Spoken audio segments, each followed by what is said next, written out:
周律師，我老公係香港人，我係內地嘅，我哋已經有10幾年嘅時間冇聯繫啦，唔知道對方住喺邊度，冇佢親戚朋友嘅聯繫方式，我哋亦都冇細路仔，冇共同嘅財產，咁可唔可以喺內地法院起訴呢？又可唔可以一次性判離呢？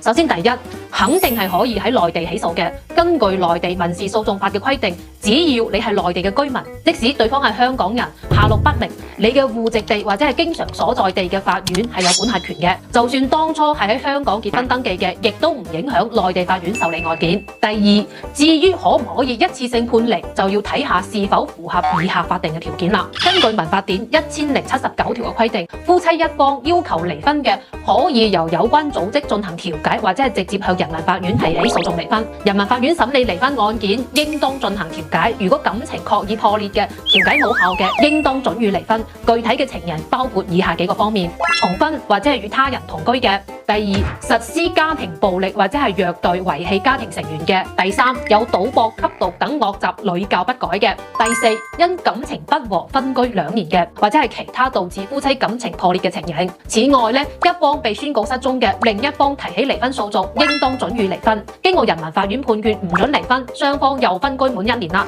一方再次提起離婚訴訟，應當准予離婚。簡而言之，只要滿足感情破裂同埋分居2年，法院係應當判決離婚。咁如果你哋已經失聯10幾年，完全係符合條件嘅。咁如果對方唔喺大陸，佢唔嚟開庭嘅，亦都可以通過公告送達嘅方式直接缺席審判，照樣可以離婚。